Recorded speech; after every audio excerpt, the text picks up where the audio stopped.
Hello everybody, Iain Robson here, and welcome back to Valley East USA.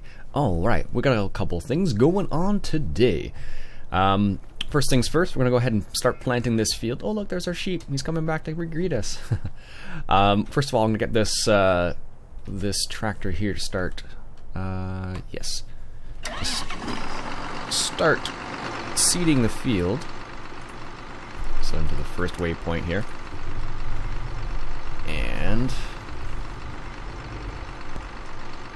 And let him do that. There we go. And we'll hop into the cloths. Let's hop inside here. Lower that down. There we go. What we're going to do with this guy is we're going to... where did I put it? Is it over here, I think? Yes, there it is.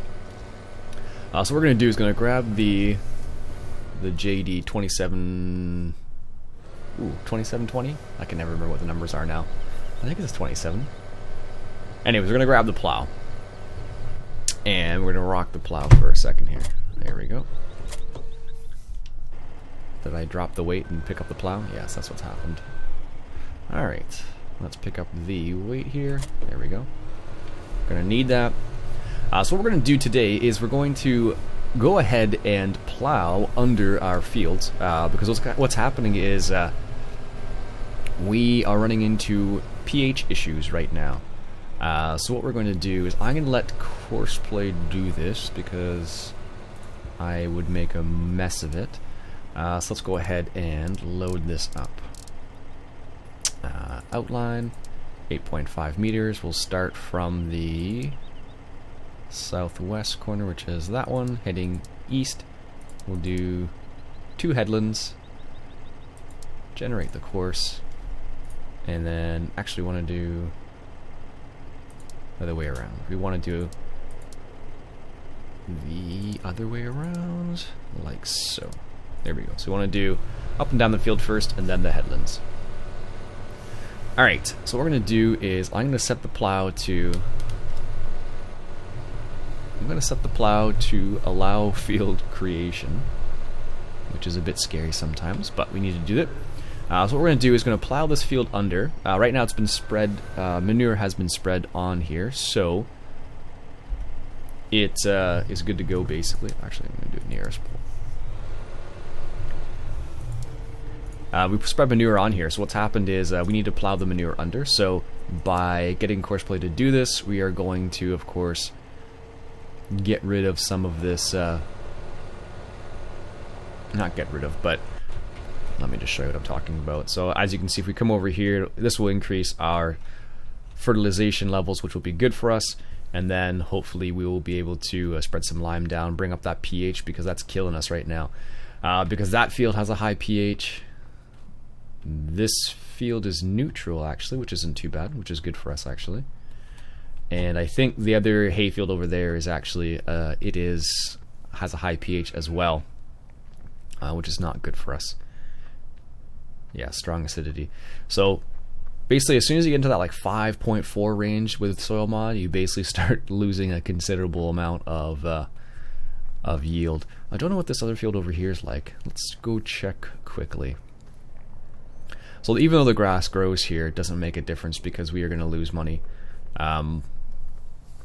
Because we just can't create enough hay to return back to profits. And this is slight acidity. So we can get away with planting these 2 fields here. And yeah, get away with planting these 2 fields here and then going from there. So what we can do is, we could plow this under actually, and then what will happen is we'll be able to increase our yields again slightly, because remember, if you plow versus cultivate, you actually do a better job. You don't do a better job, but you increase the nutrients higher by plowing with the chop straw mod for whatever reason. So I really should get a bigger seeder, because the tractors I have now just don't work very well with the seeder. With the 4440 I could actually use it, even though it was probably not the right horsepower range, but it was able to do the turn. So this is a bad example of how this thing turns. So what we're going to do is going to tear up these fields, like I said, like this guy's doing already. We're going to tear up these fields, and then I think what we'll do is we could alternate, actually. That's an interesting idea. We could make this just a regular field, and make this a regular field, and then change these two fields into grass fields, hay fields. That's a possibility. Could do something like that. But that would mean all the planting he's just done is wasted. So I think what we'll do is we'll hold off on that one for the time being, because if we do that, that's another whole other planting session. So we will avoid doing that for the time being. As you can see, we are in the negatives once again after I bought this plow. It just did not work well for spreading. Not work well. It just went to a situation where we were going to lose money because we just couldn't do anything else with it. So we are in a bit of a predicament at the moment, and we're going to see how we can deal with it. Someone suggested, I think it was Calvin, suggested I sell the Class Lexion and buy one of the Agco ones. I still like this better, personally, especially considering I use Courseplay a lot, and that combine did not play very nicely with Courseplay, so it's a nice looking, but where is this guy? He's just chilling out here with manure. What can we have him do? So the funny thing is, here's like a weird scenario. So this field right here, I can't actually do anything with it. I have to just leave it the way it is, basically, because I can't plow it because I don't technically own it, and I can't put fertilizer on it because I don't own it. So it's a bit of a weird scenario. So I should have probably covered this back up. So as you can see, this is what happened. So this, I believe, would be all chaff right here because this has been properly compacted, I suppose, and this down here is still manure. So it's a bit of a weird combination now, because part of it is and part of it isn't. So maybe I could make silage with it, but even then, if I do make silage with this, I'll have to fire up the BGA, basically, which is something I'd like to do. No, we don't have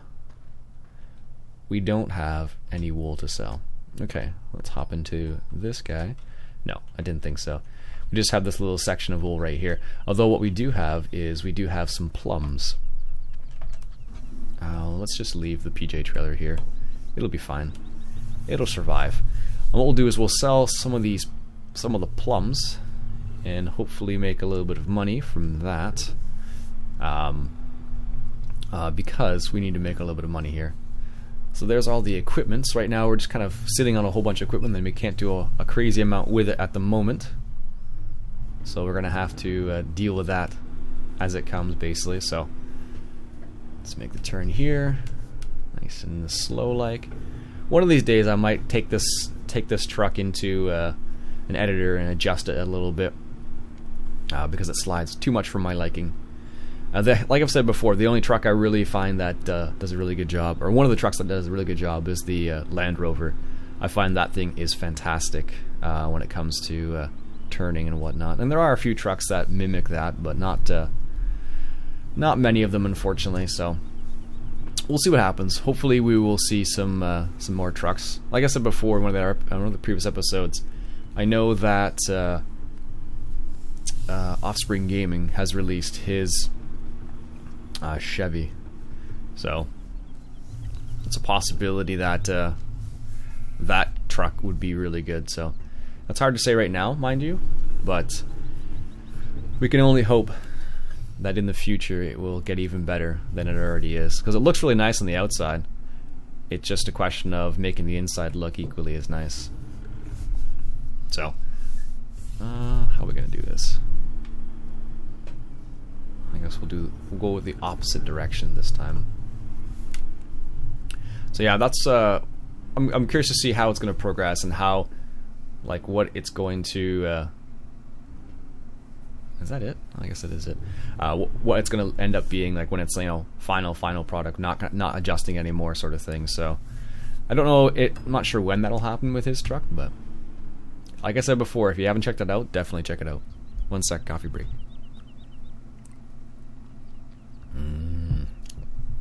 I made super strong coffee this morning.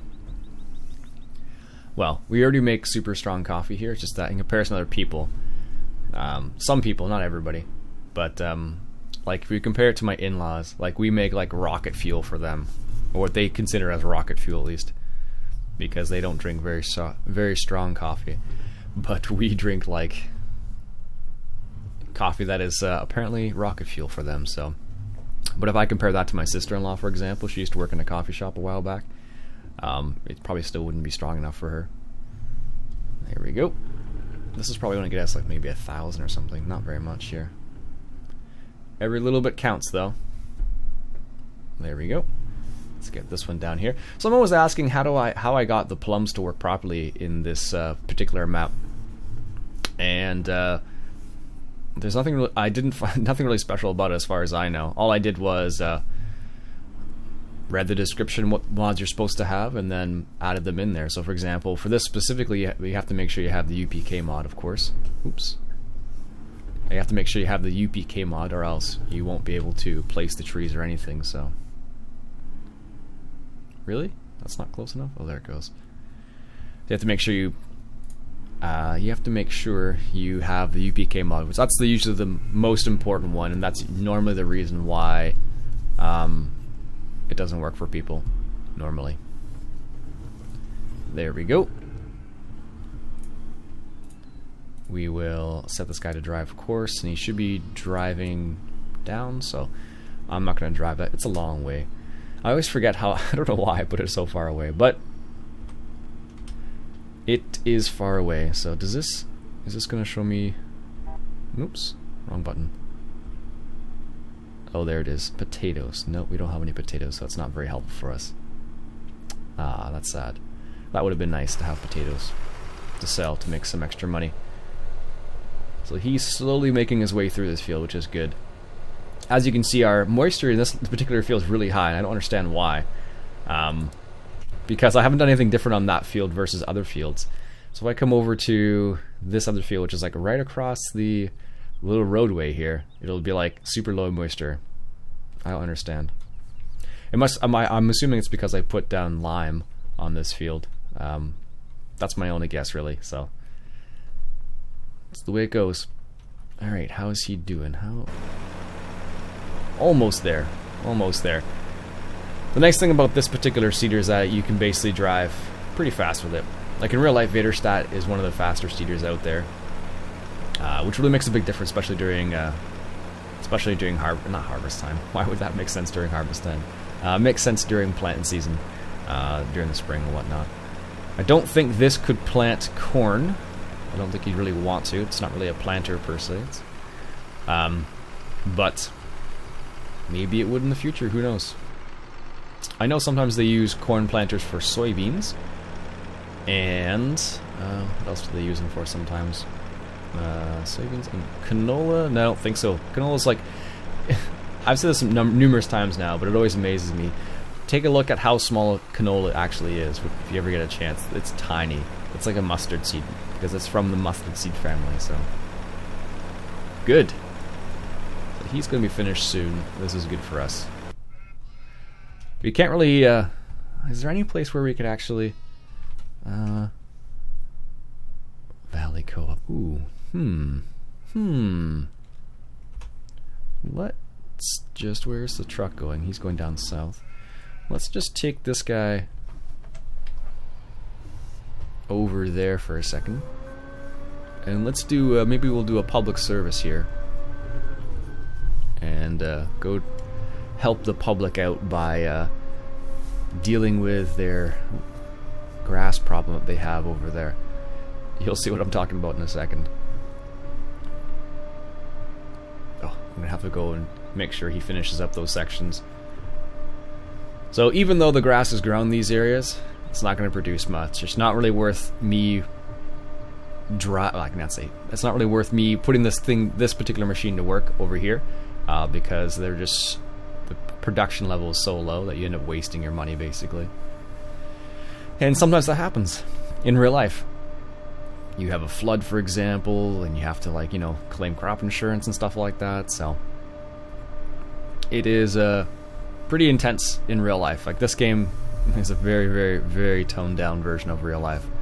So you have to take, you always have to realize that, okay, this is what it's like in real life versus, this is what it's like in a video game. So many of you guys are farmers, I know that, so you can attest to this and say, the differences between what's real life and what's a farm sim land sort of thing. So, well, conveniently there's a field right here. And what are we talking about? We might... There's no nutrients levels here. I don't know. It's probably not even worth to do this too. Yikes. This is what happens when the fields don't get maintained properly. Technically, I think in real life this would probably be in better shape than it is because it has never been harvested. It's like a fallow field basically. But it still would lack some nutrients, so yeah, this isn't worth doing either. Even though the pH is high, X2, probably not worth my time. That's the way it goes sometimes. But I just wanted to check it out to see, just in case, because you never know.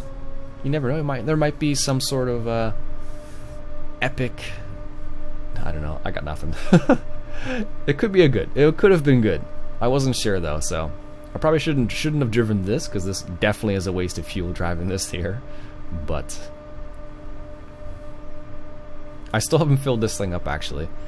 When I bought it, I had like, what is it, 1,300 liters, and I still haven't filled it up since I bought it. Believe it or not. And it's the same thing with the big cat combine. I haven't filled that up yet either with fuel. Just gives you an idea. Gives you an idea of how much you can run them without having to actually fuel them. So that's the way the cookie crumbles. I don't know. I like it. I think you can actually adjust the fuel usage. I'm just gonna take care of that Chevy because I know what he's doing. He's just doing exactly that and just. Well, we made a little bit of money. That's good. Is this going to go in the right direction? Yes, good.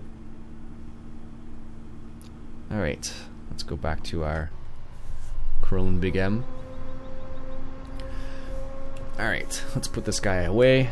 I thought maybe we would be able to use him and actually mow some grass, but apparently not. It was worth a try. So, what we'll have to do is let these guys work a little bit, I think. And, put him away. Where is he? This spot is as good as any, I guess.